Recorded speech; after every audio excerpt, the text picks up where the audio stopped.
you manage to find a way to keep your faith while still supporting Israel and not be anti-Jewish? A lot of people might have a lot of questions about that because they see the anti-Jewish narratives within Islamic texts, within the Quran and the Hadith, authentic Sahih Hadith from the Prophet, promising that Muslims will one day kill all the Jews.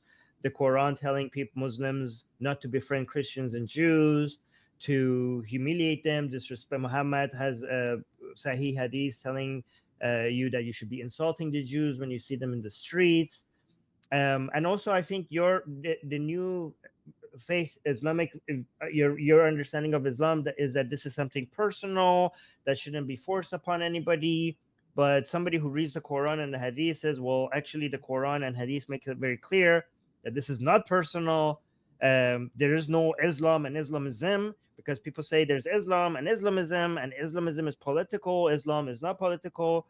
But some people who read the Quran and the Hadith are like, okay, no, actually, the whole Quran and Hadith is political by nature. So, how would you respond to all of that? Wow, so many difficult questions, but let me start. Yeah, I agree with you. Unfortunately, there are terrible, terrible things in our holy texts in Islam Oh, that are very wow. discriminative. And I think the main problem, I believe, in the way we consume Islam in general. I mean, as Muslims or even as people who are reading about Islam, not even Muslims, is that Muslims were not trained on being critical thinkers, on questioning. You know, I'm sure also you had similar experience when you were young, like a child growing up in a Muslim family, or you know, I mean, you would always, they would always tell you things like, you know, don't question, just take the orders as they are, take the word of Quran as Mhm. it is, take Hadith as it is, because if you question, you are not a good Muslim, and these are orders from God. You should not question. And when I started, you know, when I had this eye-opening moment and I started to educate myself about Islam once again, I started to question. I broke this barrier of fear and I started to question everything in the holy texts. And then eventually I decided to take only the things that helped me become a better human being. Not only a better Muslim, Oh, become a better human being, and just discard everything else that unfortunately is attached to Islam in one way or another, but does not represent me right now, does not represent me as Dalia, as this person who lives in the year 2024, who lives in this modern society, who lives with people who are not anymore the Bedouin society where Islam started in. So, with mhm. this understanding, many things changed in my perception, especially when it comes to the Jews. Actually, most of the holy texts that are criticizing the Jewish people in Islam, they appeared in the early days of Islam, in the time of the Prophet, in the time of the Prophet Muhammad and his companions. So it's in the early days of Islam. And the reason for that is that they were attached to the fights happening between the Muslim tribes at that time and the Jewish tribes, for reasons that does not necessarily has to do with religion. Actually, it's for economic reasons, for political reasons. But what happened is that they politicized the Mhm. religion at that time in order to give justification for the Muslims to fight against these Jewish tribes and defeat them, so the economic and political benefits goes to the Muslim tribes. So Okay. this So, is so, so, do you consider the Quran to be, as a Muslim right now? I will get back to the political stuff. I just want to know, do you consider the Quran to be the direct word of God or not? The Quran. no, I think it's a holy book, Oh, and it's okay. it's open to interpretations, even if the, like, I mean, if you look at how it was collected, even after it was collected, like the verses of Quran as, or the book of Quran as we know it today, it was collected by Osman ibn Affan. Later on, he's one of Yes. the companions, for those who don't know, and it was collected and organized in a different way then it was actually Okay. sent from God or being So given to God. So I believe in okay. that sense. Yeah, I believe in that Mhm. sense So you it's don't. open to Okay. our interpretations as persons. We should not take our So you don't believe, interpretations from sheikhs. Yeah. but so you consider the Quran not to be a direct revelation from God, but a work by humans? No, Is not that how that. you're saying? Like Oh, the oh, original, like the verses separately could be a revelation from God, but how mhm. they are collected and gathered in this book is another issue, and also how they are interpreted and explained to us later on by people who interpreted the Quran and who lived at that time or claimed that they lived even at a time closer to the Quran was released is a Mhm. different issue. So I believe, okay, you have a holy text. Like I know, like in Judaism, they have their own holy texts in Judaism, but they don't take it for granted. They don't take it as they are. They keep debating with it. And I think this is one of the greatest things about the Jewish religion, actually, is that it encourages questioning and critical thinking, which we don't have in Islam. In Islam, you're just asked but to take it for what it is. Don't but question, don't but you argue, you know? but the Quran says, but the reason why we don't have that in Islam is because the Quran says take it as it is and don't question it. The Quran Exactly. Don't itself asks you to do there is a that. verse, but So the Quran actually, asks it. Yeah. this is the thing. You don't take every word if it doesn't make sense. I mean, we are humans. We have our minds, we can think, we have our hearts that tells us whether this is right or wrong. There are things that does not make any sense. I Yep, mean, and also what doesn't make sense to me is that when you say that there's up to interpretation, there's certain verses in the Quran that doesn't leave much room for interpretation, right? And there's certain hadiths, like for example, when the Quran says if your wife doesn't listen to you, beat her, like yes. it doesn't. There's not much interpretation. It's just it's telling you to beat your wife. Or when we have hadiths from Muhammad that says kill people apostates like me, it doesn't leave much room for interpretation. And he didn't say, and the Quran itself says Muhammad is a role model for all time and his commands are for all time.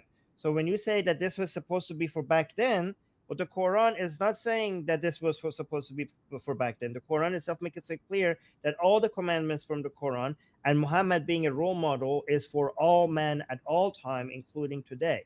That's why it's really hard for me to come up with a way to make excuses for core Islam or make a version of Islam that could work in modern times. No, But it's I not a version, not a version of Islam. I mean, no. The thing is that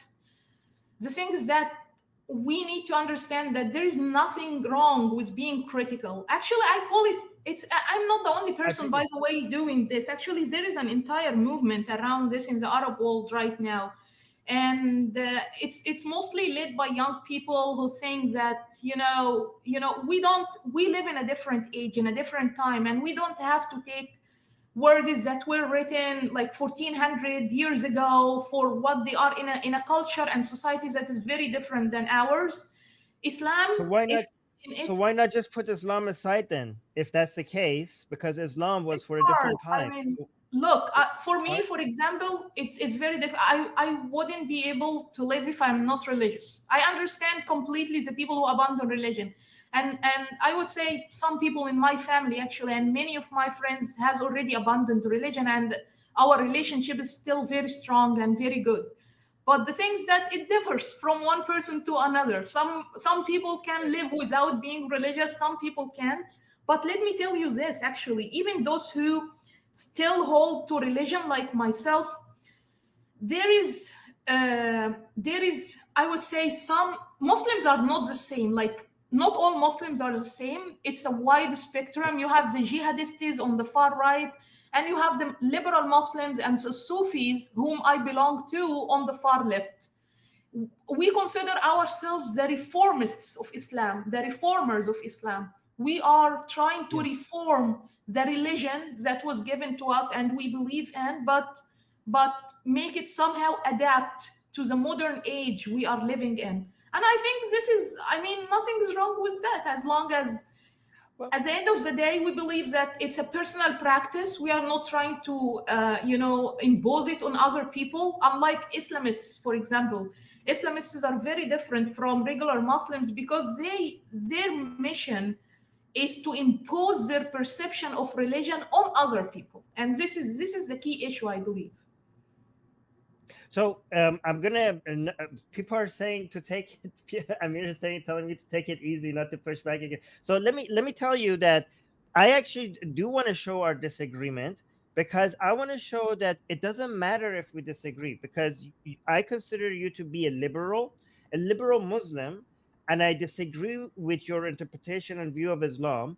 I also disagree with reforming Islam. If you want, we could talk another day why I think reforming Islam is actually not a good thing to do, right? I could tell, but the point Mhm. is that one thing that we need to get used to, as me, I'm a liberal atheist, you're a liberal Muslim, is that liberals are better at disagreeing while still cooperating with each other, right? So Definitely. I Yeah. I don't. So you have a view of Islam that I don't agree with, but that doesn't mean you're not a liberal. You are a liberal with some liberal goals that I, as an atheist, can team up with you and work with, even though my views on Islam is very different and maybe even completely opposite with you. Like I could turn this entire show into a debate with you regarding you thinking Islam could be reformed, and I could tell you why I don't think Islam can be reformed. But that's a disagreement that we could have, and we could continue arguing about that while understanding that we also have some shared goals in our when it comes to secular activism, liberal activism, equal rights for women, LGBT activism, fighting anti-Semitism, defending Israel's right to exist, defending peace and democracy. There's so much here that we share, that disagreement, because there's some atheists that think like, oh, I disagree with you as a Muslim because you're a Muslim, and I disagree with you with your Islam. Therefore, you are not a liberal, and I don't understand that. Mm. I agree that Islam and liberalism contradict with each other, right? And so if you think they don't contradict with each other, I disagree with you. But that doesn't mean that you are not a liberal. Just because Islam and liberalism contradict, in my view, with each other, that doesn't mean a Muslim cannot be liberal.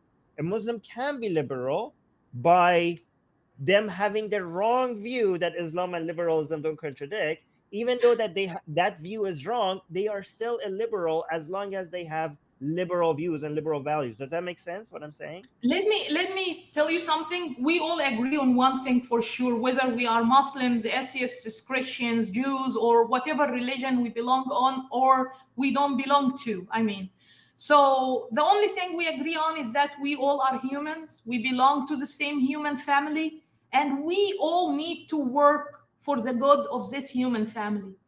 And I think this should be the premises we build on any conversation or any cooperation that could happen between us. And really, Right. I tell you, Armin, I'm ready. Look, I am a devout Muslim, but I'm ready to defend your right to be an atheist till as much as I can, till the last moment in my life, because this is your right as a human. And being a liberal Muslim, I don't see a contradiction here, because liberalism is mainly about individual rights, about human rights, about women's rights, about freedom. And all of these are values I believe in and value, regardless of my personal relationship with God, which is a different thing. I see them differently. I don't see them. And by the way, if at any moment I found that my religion will be contradicting my liberal values in any way, I would always favor my liberal values, because I feel we can only be better humans by being liberal. That's why I moved from being like, a naive student protesting under the flag of the Muslim Brotherhood in my university campus when I was 18 years old, Mhm.